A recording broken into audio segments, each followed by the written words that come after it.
Welcome, everybody. This is your host, Mailing Obinata. This Talk of the Bay from Monday, June 16, 2025, was originally a two-part show, starting with a conversation with the comedian and impresario DNA. That conversation with DNA will be released as a separate podcast, so please keep an eye out for that. We then spent the majority of the hour with Hector Marin. In March 2024, he was the Santa Cruz City Council District 2 candidate who earned 40.6% of the vote as a challenger versus 58% garnered by incumbent Sonia Brenner. He is a staunch advocate for affordable housing, is a renter himself, and is a community organizer. Our conversation covered the weekend of June 14, filled with protests nationwide and local ones, as well as current events, including ICE raids. So, Hector, thank you for being here at K-Squid. How are you doing? Yeah, of course. Thank you so much for having me here and for hosting as well. So, shout out to you, Maylene, for doing the amazing work from there.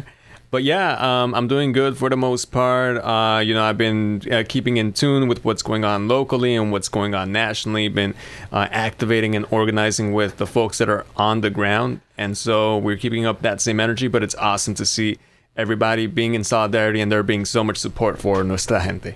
Great. So what were you up to this weekend? Yeah, so this past week actually, so with what was going on throughout Los Angeles, there was a lot of ICE raids that were going on in undocumented communities. And the state responded in a way where they were eliciting police to do physical violence upon undocumented community members who are simply protecting their families. So this happened in Los Angeles, and as y'all know, this caused a huge uproar of protests, both peaceful and also a little bit physical. I wouldn't say violent, but they were definitely physical. And in order for us to reenact our solidarity, we organized a march in support of the campesinos, in support of the campesinas, in support of our local undocumented comunidades in LA, and not only in LA, but nationally. So we did a rally throughout the clock tower from Santa Cruz. What also occurred was that there was a march that was organized by the students and by the grad students and by community members. They marched all the way from UCSC, from the base of campus. They went all the way out to the clock tower, and from there on out, myself, Campesina Womb Justice, Maria from Campesina Womb Justice, huge shout out to her. We both coordinated a direct action where we marched throughout downtown, took over the streets. We went towards the boardwalk and also marched at the beach flats, comunidades and vecindarios, so we can let the beach flats people know that we are in solidarity with them. So we did that march, and it was a great turnout. My friend Jeffrey Smedberg, he had like a good name for this march, but it was a march/biking party. Like it was, wow. Yeah. So it was like multi-methodology. Yeah, multi-methodology. And then we had the Santa Cruz Bike Party show out there to be in solidarity with us. We had the UCSC students, the community members, allies, accomplices, nuestra gente. Everybody was marching, taking over the streets, and we were existiendo con orgullo, and we were declaring our solidarity with our undocumented brothers and sisters in LA, in SoCal, and throughout the nation. Thank you. And so for the uninitiated, or I'm sure people might have been receiving like a lot of news, but is there anything in particular you want people to understand about the use of law enforcement? Yeah, of course. So with what's going on is that the police are utilizing violence in order to reenact and in order to re-enhance their deportation tactics and their solidarity with ICE. You know, there's a lot of solidarity between our side, but also there's solidarity amongst these institutions that seek to hyper-incarcerate our people. People be thinking that police and ICE are two separate agencies, two separate institutions. Nuh-uh. They're part of the same institution. They both work together. Before there are ICE raids, by law, ICE is required to go up to the police and tell the police that they are going to raid at this specific location at this specific time within their county. So they do. Oh, I did not know that. Yeah, so they do work with police in order to conduct those ICE raids. And what's disappointing to see is that the police are eliciting so much violence upon non-violent protesters. And not only are they doing that to non-violent protesters, they're also doing that to black and brown non-violent protesters who simply want their families to remain within our country. That is something that is reprehensible to use. That is something that is really tragic to utilize that the police is doing. So if they're responding towards our people with such an action that is very aggressive and very violent, then the people are going to meet that same energy. and the people will always outnumber the police 10-1. There was a video that I was seeing, and it was the most beautiful thing ever, where it was like a van, and this van was trying to take people, or they were trying to take undocumented people, but then there was a huge group, a huge rally of protesters, of community members that were supporters of our undocumented people. They all rallied around these police, and there were just like 3 or 4 police that were trying to do this raid with ICE, and they backed off. Like you literally saw like a crowd, like a swarm of 50, 60 people overwhelm 3 or 4 police, and they all had batons, they all had weaponry and all that. And that goes to show that we got strength in numbers. And that's a tactic that can be utilized in order to ensure that our people are well protected, because with what ICE is doing and what the police are doing, they are practicing colonial violence upon nuestra gente. And with that colonial violence, as Frantz Fanon said, you're going to be met with non-colonial violence. The people are going to uprise. That was the basis of the founding of our nation. In the United States of America, we uprose physically and we overthrew the British because the British were doing colonial things upon the Americans. And Mexico too. Mexicans got together and they banded together and they all overthrew the Spanish because the Spanish were doing physical colonial violence upon us. So that's the one thing that we gotta learn, and that's the one thing that we gotta see. And history tends to repeat itself, and it's repeating itself right now.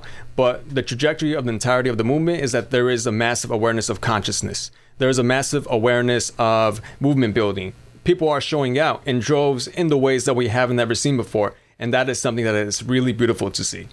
Thank you. So people are seeing things, like when I say people, I mean people within the broadcast area. They're seeing things locally, nationally, and the protests this weekend, which were across the U.S., right? And we saw them like at the clock tower, in the way you're saying. What are some issues that you see, for example, in Santa Cruz, in the Santa Cruz area, that you want people to pay attention to? Yeah, of course. So there's a lot of issues that is going on within our city that can definitely be intersectional. And I studied politics and sociology in UCSC, and during our times, there's this theory that we call intersectionality. I don't know which sociologist said this, but intersectionality, this is a concept that we have race movements based on race, movements based on gender, and movements based on class. And the concept of intersectionality states that all of these movements are not just individualized movements as the textbooks tell you. All these textbooks, like when they be talking about the civil rights movement, they be thinking that it was just a race-based movement and that was it. When in reality, there was solidarity between the civil rights and between the Black Panthers with the Rainbow Coalition and with everybody. And they also proactively advocated for LGBTQ plus rights. So there was that intersectionality where they declared their solidarity and even put their lives on the line for our fellow LGBTQ plus comunidades at the same time. So that concept of intersectionality is very important, because with what is going on in the violence of all these deportation tactics that ICE is trying to utilize against our people, is also state colonial violence that the city is trying to impose our people by promoting gentrification. And if folks are not aware, I wouldn't be surprised if y'all are not aware. Because the city quietly or very, very loudly, but upon the ears of the masses of the people, they rubber stamped the downtown expansion plan. And within this downtown expansion plan, they approved a plan where they're going to upzone the entirety of the new buildings that they're trying to build throughout the city of Santa Cruz for quote unquote housing to 8+ stories. And most of those buildings are luxury based units. And they are very rich, and they are placed at the market rate, meaning that our people won't be able to even afford those rents. And even if they do build those buildings, and let's say, that it's for the purpose of housing, all right, now the rental market has been normalized to be much more increased. And meanwhile, the campesinos and campesinas that live at the beach flats, that live in our vecindarios, they get left out in the process, and now their rent becomes increased in the process too. We ain't even got rent control within the city. People say that we do got rent control, but it's very weak rent control. We need more stronger rent control to protect our comunidades within the city of Santa Cruz. And with all these bigger buildings, the urban displacement report states that when you upzone and when you introduce these really tall towers in the planning of a municipality, you will get the displacement of poorer people, of working class people, and of people of color in general. And that downtown expansion plan promotes that. And even in the passing of that downtown expansion plan, Councilmember Shebra Kalantari Johnson, she was trying to communicate with the senior planner at this meeting, and she was asking about the displacement impacts that this plan will specifically have. And she was trying to, bypass this entire plan as if there was going to be no displacement. But the senior planner checked her, and the senior planner of the city of Santa Cruz stated that there will be some displacement as a result of the passage of this downtown expansion plan. The senior planner of the city of Santa Cruz said that, not me. And that's something that is based on fact. And yet the city council still had the audacity to still pass that downtown expansion plan in a way that didn't even involve the community. And now it's going to impact us. It's going to impact everybody. All we can do now is challenge it on court. And that's something that I'm trying to work on. I just submitted some paperwork for that. So let's see if the courts accept that paperwork. But we can only defeat them through not only courts, but also through citizens-based initiatives where we can help uplift our people by introducing rent control and by introducing future ordinances where we can increase the inclusionary housing rates. So very low income and extremely very low income units are mandated to be provided in those luxury units that they're building. And the kicker about this downtown expansion plan is that 100% luxury market rate units are allowed under this plan, as long as they reallocate the remaining of the inclusionary housing units, the very low income units, the housing units that we really need, into quote unquote specific areas within SOLA, within the downtown plan. So that is an example of housing segregation. That is an example of housing separation. That is housing separation. And housing segregation is housing separation, which is gentrification. And that's going to impact everybody. That's going to impact our vecinos, our vecinas, and we got to stand up to that destructive development that is going on throughout our cities.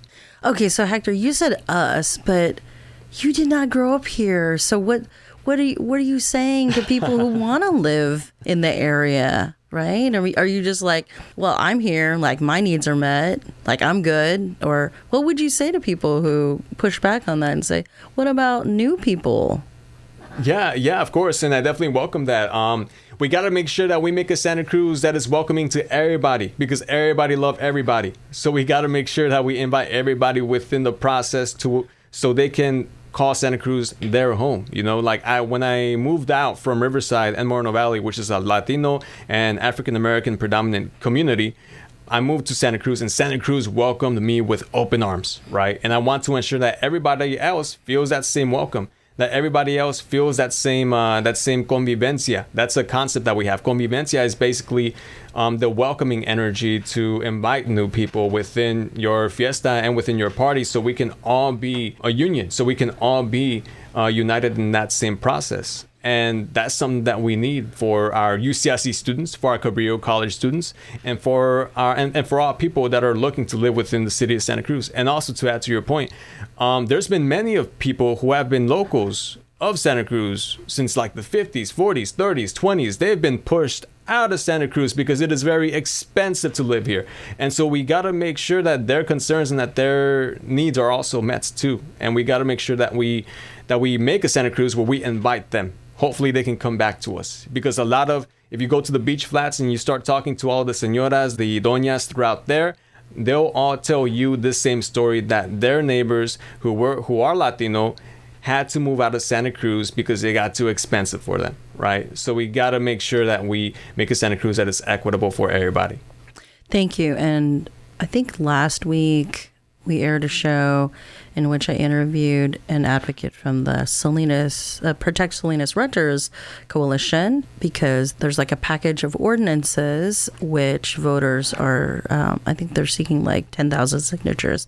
So that's just in Monterey County, the city of Salinas, the the Protect Salinas Renters Coalition. So people can look for that show. And what Hector was saying about gentrification, a guest a couple weeks ago, Dr. Aaron McElroy, author of Silicon Valley Imperialism, talked about things like landlord surveillance and displacement and eviction in the San Francisco Bay Area up here in Northern California, but also in Romania as a result of the impact of technology companies after the fall of the Soviet Union and the introduction of neoliberal capitalism. So, and I believe we have a phone call. Caller, are you there? I am here. Great. I want to take you back to my family first moved here in 1958. In 1960, we lived on Delaware Street in a small two-bedroom house for $85 a month.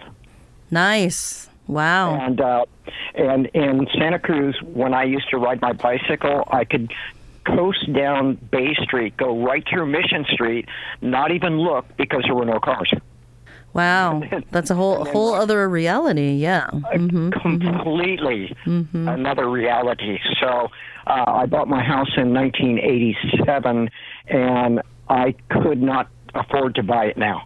Did you have thank you for that. Do you have a question for our guest? No, just some input there to let him know how much it has changed, and it's changed in a direction that I feel is forcing a lot of people out. So I agree with that kind of a thought, and let's keep it going in a direction that people can enjoy this paradise.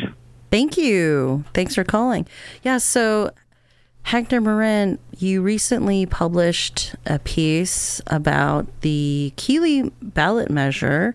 What do you want to tell people, maybe who haven't read it, but what are your major concerns? Yeah, and this perfectly gets at the topic that the caller was talking about, which is home ownership, path towards home ownership. With what's going on within the city is that you got the downtown expansion plan and you got all these big housing units that are going to be introduced within the city of Santa Cruz. But all of these are rental units. There's a corporate landlord that you got to pay rent to, and you got to make sure that you make rent every single month. And that's not the only type of housing that we need. We also need diverse housing options. If we want to provide affordable housing, we also got to introduce and expand the concept of path towards home ownership. Right now, we got homes that go all the way up to $1 million, $1.5 million, $1.8 million. My generation cannot afford that. Like the American dream of owning your own home and actually having a permanent residence that you can call your own, having your own backyard, having your own front yard, raising your family within that front yard and backyard and home. That's something that it ain't possible in the city of Santa Cruz to actualize. And getting back at that concept of path towards home ownership, we got to make sure that we have diverse housing options. We got to make sure that we not only build affordable housing, but also homes and also condominiums, so we can have permanent housing solutions for our people. And in regards to the Keeley measure, the Keeley tax, that's going to make the path towards home ownership much more harder. It's going to make it much more harder for us because it's a regressive tax where such purchase is going to be passed down onto the buyer, the potential home buyer who are seeking to buy a home, to be a homeowner within the city of Santa Cruz. And they're the ones who are going to have to foot the bill when it comes to purchasing that property. And that is something that is really unacceptable. And that's something that our generation can't afford to have. It's going to make not only the home property value much more increase in the process, but it'll also make rental units much more higher in the process because the cost of living will just keep on increasing. So when you got these regressive taxes like the Keeley tax measure, it's just going to make it harder for us to have those diverse housing options that we need within the city of Santa Cruz. And not only that, when you have all these tax increases that are going on, it goes towards the city council, and you got to ask yourself this one question. Do you really trust the city council in having all those funds and having all that taxpayer money for themselves to delegate? Are you saying we shouldn't trust government? Are you a Dodge, D-O-G-E? You want to slash and burn? No, I'm not a conspiracy theorist, but I do believe that we gotta be skeptical about these systems, and we gotta introduce more democracy, and we gotta introduce more transparent, open-based systems where these institutions are held towards account with our taxpayer money. That's something that's fact. And even in my background with having a sociology major, people be thinking, oh yeah, sociology, Hector's a traditional lefty.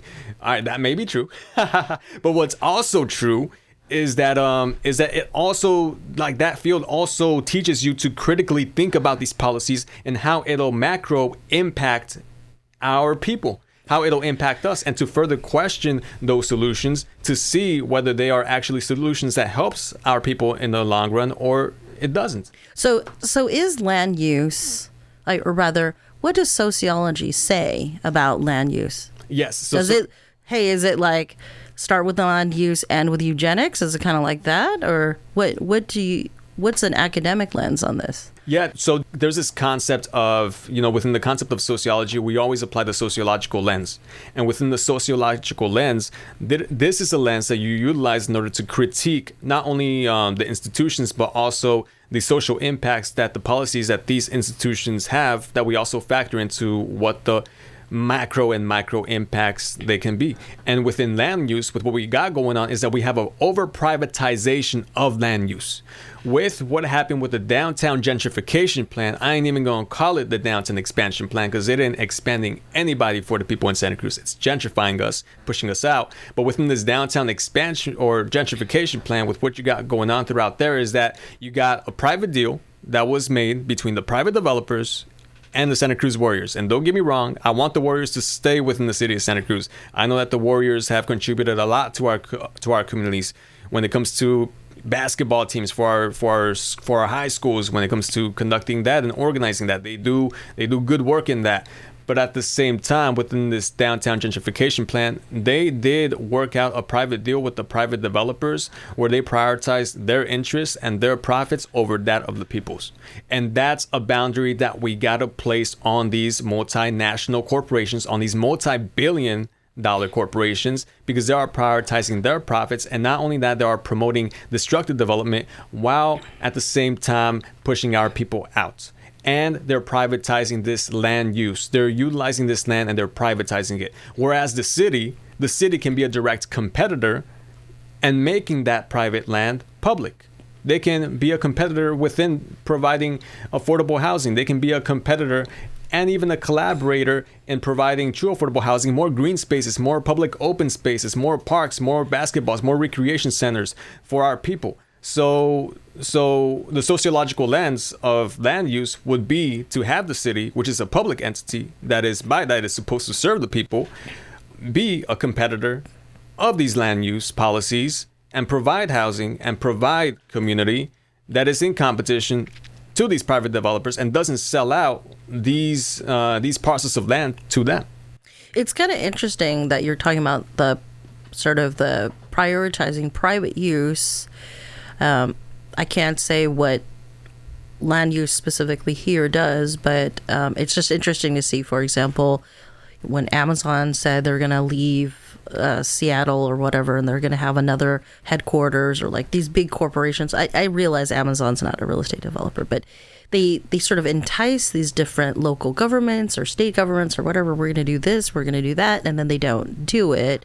But in the process, municipalities and regional governments and so on, they may expend a lot of resources sort of chasing these dreams. What dream would you offer to voters instead? What do you want people to dream about? Because you were mentioning, hey, you want a place that welcomes everybody and that prioritizes green spaces and so on. What is an example of, say, a locality or municipality that's at least trying to do the right thing? Yeah, so like a good example of a municipality doing the right thing. Well, I mean, there's a lot of critiques within all these governments, but one good example that I can think of right now can be the city of, I believe, Los Angeles. They have an awesome mansion tax that they're introducing where they are going to tax the ultra wealthy, and they're going to utilize those funds to build true affordable housing for our people. Now, that mansion tax is much more different than the tax that we got introduced here with Keeley, because that tax is very regressive. Whereas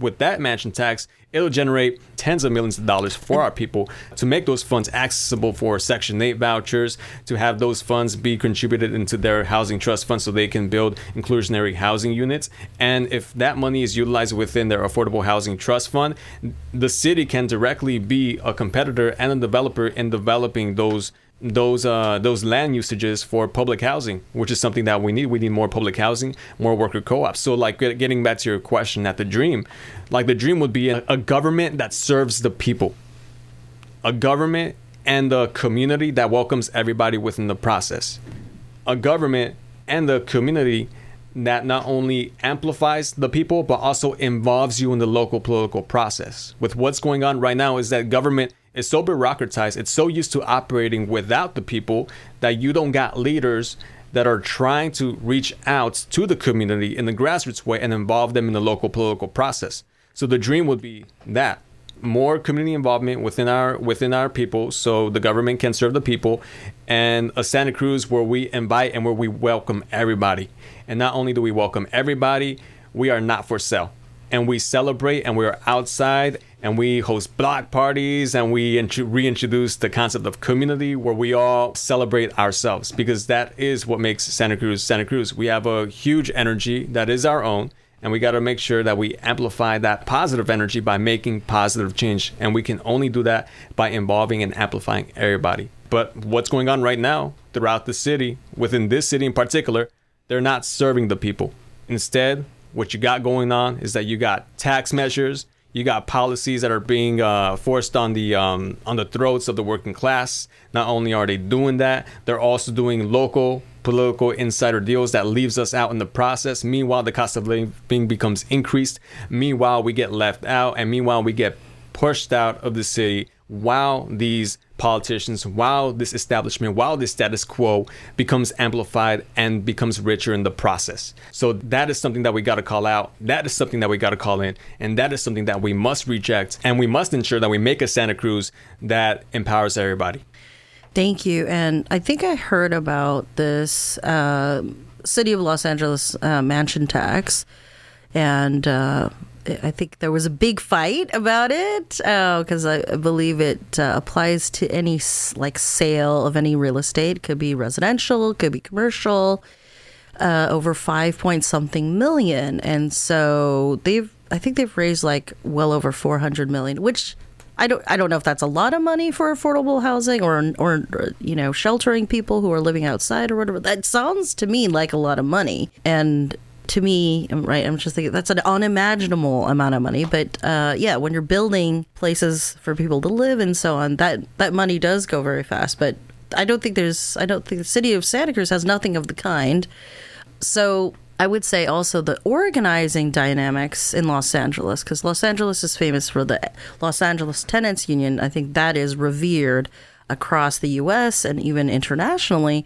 What kind of energy are you seeing from activists who are interested in the plight of renters? And if there's anything you could share, like whether that's students or families who are renting, what kind of energy do you see, or what do you hear from people who are renting? Yeah, of course. Thank you for asking that. So I work at city schools. So I'm a paraeducator within Harbor High.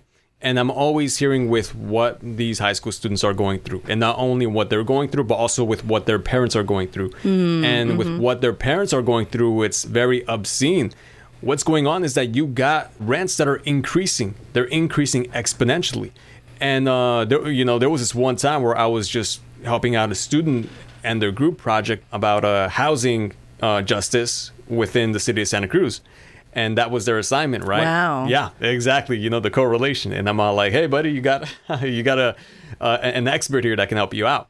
And as I was helping educate them about, these sky rises that are going on, I would hear about how the parents of some of these children, how they would be moving from place to place, and how you would have property managers or property management companies close out certain locations, and they would be forced to move from place to place, and they would be agitated in not having a place to find. And by luck, they would always find a place. But this would really stress out the students, and this would really also stress out the parents in the process. So with what you got going on is that you got rents that are increasing, and the students are feeling this because not only are the parents working, but and it breaks my heart to see this, but the students themselves are also working. They're also working in these hotels, in these food service industry jobs, just so they can make ends meet, just so they can pay the rent. And that's something that is really unacceptable when I am seeing right now, like with my own very eyes, how children are being restricted of having an equitable public education, mainly because they can't afford the rent, and mainly because they got to work so hard. They got to work 10 times harder just so they can make ends meet, just so they can survive and live to see another day. And whenever I see, and I'm going to use a hypothetical name, this is not referring to no student. When I see, little J, sleeping in class, and little J expressed this towards me, I sympathize for him. I have nothing but sympathy for him, because he's already tired of working so much out of class that in class it's his only venue of actually sleeping, of actually resting. But at the same time, he's also missing the curriculum and the educational material that can introduce consciousness, that can introduce awareness for him to be much more involved within our communities. And that is something that these rising rents are really depriving of our children and of the parents of these children too. And that's something that I'm seeing on the ground that is very disappointing. And it's not being addressed appropriately by our government. It's not being addressed appropriately by our representatives. It's not being addressed appropriately by the people that are supposed to serve us. Thank you for sharing that. What's something that's kind of interesting is the proportion of K through 12 students who are homeless. I forgot what the statistic is, but it was an alarmingly high number in California. And of course, people feel empathy towards young people in a way that maybe they would or would not towards people who are over the age of 18 and they're unhoused. So this is just my comment. This is not really a question for you, but just it's interesting how people are sort of picking and choosing who gets that empathy for living outside.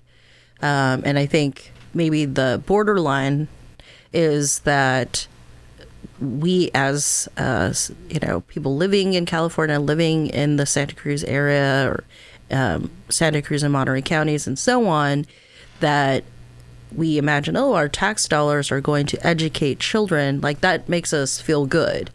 And we would feel disappointed if we learn, because of housing, they're not getting that education. One of the points the Protect Salinas Renters Coalition advocate, Dr. John Silva, made was that as a doctor, he saw that he's prescribing medication and so on, and people can't keep up with their health care because of the precarious housing, right? It disrupts your medical plan. It disrupts your education.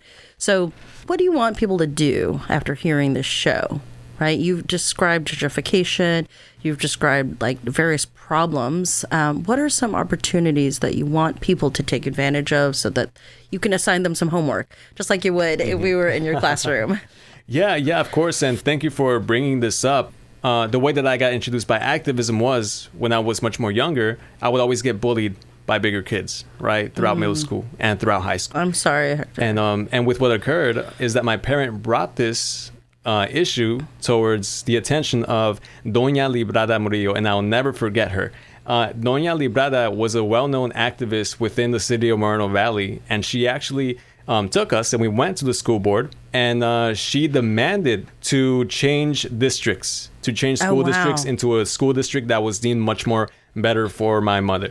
So she was telling the school board, these bullying problems are really affecting our children. We must ensure that we provide better pathways of education for them and that we foster a safe environment for them. And successfully, Doña Librada Murillo, she had us, she successfully had me switch districts in the process, which was really beautiful to see. And I got a better education out of that. So I say all that to say that in order for us to make a grander change, let's begin by involving ourselves within the local political process. Let's begin by talking to one another, by talking to your neighbor, by talking to your vecino and your vecina, by getting to know them. And then when you get to know the struggles that we all feel, we're going to learn that we are not alone. We're actually in this together, and that there are strength in numbers. And if we all mobilize together and if we all organize, that's how we win. So we must ensure that we bring that back, that we organize together, that we get to know one another so we can truly be in community. Thank you so much for being here at KSQD. You've been listening to our great guest, Hector Marin, activist and political candidate.